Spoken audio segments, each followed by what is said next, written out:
ನಮಸ್ಕಾರ, ನಾನು ಜಯದೇವ್ ಹಿಂದ್ರೆ. ಈ ವಿಡಿಯೋದಲ್ಲಿ 5 ಪ್ರಶ್ನೆಗಳಿಗೆ ಉತ್ತರವನ್ನು ನೀಡಲಾಗಿದೆ. ಕೊನೆಯ ಪ್ರಶ್ನೆಯ ಉತ್ತರವನ್ನು ನೀವು ಕಮೆಂಟ್ ಮಾಡಿ ತಿಳಿಸಿ. ಉತ್ತರವನ್ನು ಮುಂದಿನ ವಿಡಿಯೋದಲ್ಲಿ ತಿಳಿಸಲಾಗುವುದು. ಈ ವಿಡಿಯೋ ನಿಮಗೆ ಇಷ್ಟವಾದರೆ ಲೈಕ್ ಮಾಡಿ ಹಾಗೂ ನಿಮ್ಮ ಅನಿಸಿಕೆ ಮತ್ತು ಅಭಿಪ್ರಾಯಗಳನ್ನು ಕಮೆಂಟ್ ಮಾಡಿ ತಿಳಿಸಿ ಹಾಗೂ ಈ ಚಾನಲನ್ನು ಸಬ್ಸ್ಕ್ರೈಬ್ ಮಾಡಿ. ವಿಡಿಯೋ 85ರ ಕೊನೆಯ ಪ್ರಶ್ನೆಯ ಉತ್ತರ ಆಪ್ಷನ್ ಸಿ ಬಿಹಾರ್. ಪಾಟ್ನಾ ಬಿಹಾರದ ರಾಜಧಾನಿಯಾಗಿದೆ. ಮೊದಲನೇ ಪ್ರಶ್ನೆ, ಇತ್ತೀಚೆಗೆ ರಾಮ್ಸರ್ ತಾಣ ಎಂದು ಗುರುತಿಸಲ್ಪಟ್ಟ ಉದಯಪುರ ಕೆರೆ ಯಾವ ರಾಜ್ಯದಲ್ಲಿದೆ? Option A Rajasthan, option B Uttar Pradesh, option C Bihar, option D Punjab.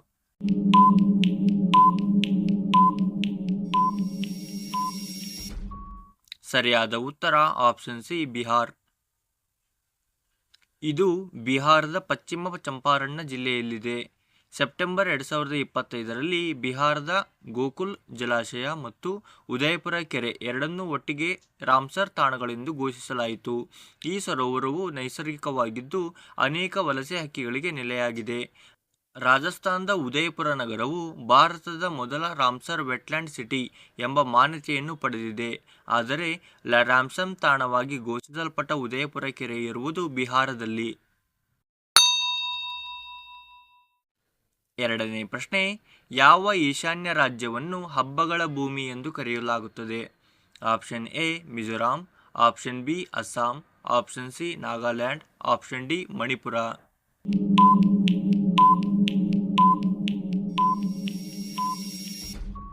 ಸರಿಯಾದ ಉತ್ತರ ಆಪ್ಷನ್ ಸಿ ನಾಗಾಲ್ಯಾಂಡ್.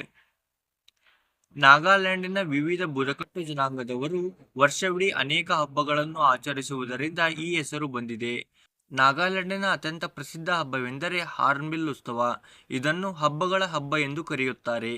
ಕೃಷಿ, ಸುಗ್ಗಿ ಮತ್ತು ಧಾರ್ಮಿಕ ನಂಬಿಕೆಗಳಿಗೆ ಸಂಬಂಧಿಸಿದಂತೆ ಪ್ರತಿ ತಿಂಗಳು ಇಲ್ಲಿ ಒಂದಲ್ಲ ಒಂದು ಹಬ್ಬಗಳು ನಡೆಯುತ್ತಲೇ ಇರುತ್ತವೆ. ಮುಂದಿನ ಪ್ರಶ್ನೆ, ಇರಾನಿ ಕಪ್ ಯಾವ ಕ್ರೀಡೆಗೆ ಸಂಬಂಧಿಸಿದೆ? Option A football, option B cricket, option C hockey, option D badminton.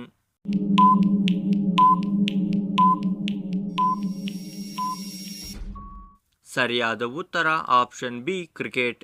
Irani cup ಭಾರತದ ಪ್ರಮುಖ ಕ್ರಿಕೆಟ್ ಪಂದ್ಯಾವಳಿಯಾಗಿದ್ದು ಇದು ರಣಜಿ ಟ್ರೋಫಿ ವಿಜೇತರು ಮತ್ತು ರೆಸ್ಟ್ ಆಫ್ ಇಂಡಿಯಾ ತಂಡದ ನಡುವೆ ನಡೆಯುವ 5 ದಿನಗಳ ಪ್ರಥಮ ದರ್ಜೆ ಪಂದ್ಯವಾಗಿದೆ. ಮುಂದಿನ ಪ್ರಶ್ನೆ, ಪರ್ಯಾಯ ಹೂಡಿಕೆ ನಿಧಿ ಎಐಎಫ್ ಚೌಕಟ್ಟನ್ನು ಯಾವ ವರ್ಷದಲ್ಲಿ ಪರಿಚಯಿಸಲಾಯಿತು?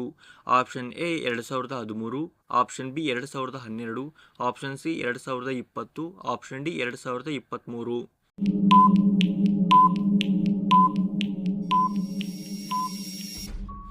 ಸರಿಯಾದ ಉತ್ತರ ಆಪ್ಷನ್ ಬಿ 2012.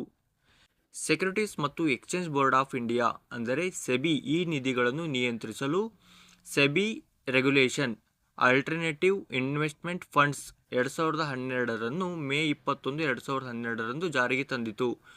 ಇದರ ಉದ್ದೇಶ ಖಾಸಗಿ ಇಕ್ವಿಟಿ, ರಿಯಲ್ ಎಸ್ಟೇಟ್ ಮತ್ತು ಹೆಡ್ಜಿಂಗ್ ಫಂಡಿಂಗ್ಗಳಂತಹ ಸಾಂಪ್ರದಾಯಿಕವಲ್ಲದ ಹೂಡಿಕೆಗಳನ್ನು ವ್ಯವಸ್ಥಿತವಾಗಿ ನಿಯಂತ್ರಿಸುವುದು ಇದರ ಮುಖ್ಯ ಉದ್ದೇಶವಾಗಿದೆ. ಕೊನೆಯ ಪ್ರಶ್ನೆ, ಭಾರತದಲ್ಲಿ ರಾಷ್ಟ್ರೀಯ ಯುವ ದಿನವನ್ನು ಯಾವ ದಿನಾಂಕದಂದು ಆಚರಿಸಲಾಗುತ್ತದೆ? Option A January 12, option B March 8, option C December 24, option D April 24. ಈ ಪ್ರಶ್ನೆಯ ಉತ್ತರವನ್ನು ಕಮೆಂಟ್ ಮಾಡಿ ತಿಳಿಸಿ. ಈ ಪ್ರಶ್ನೆಯ ಉತ್ತರವನ್ನು ನಾವು ಮುಂದಿನ ವಿಡಿಯೋದಲ್ಲಿ ತಿಳಿಸುತ್ತೇವೆ. ಸಂಪೂರ್ಣವಾಗಿ ವಿಡಿಯೋವನ್ನು ನೋಡಿದ್ದಕ್ಕಾಗಿ ಧನ್ಯವಾದಗಳು. ಈ ವಿಡಿಯೋ ನಿಮಗೆ ಇಷ್ಟವಾದರೆ ಲೈಕ್ ಮಾಡಿ ಹಾಗೂ ನಿಮ್ಮ ಸ್ನೇಹಿತರಿಗೆ ಶೇರ್ ಮಾಡಿ ಹಾಗೂ ನಮ್ಮ ಚಾನಲನ್ನು ಸಬ್ಸ್ಕ್ರೈಬ್ ಮಾಡಿ.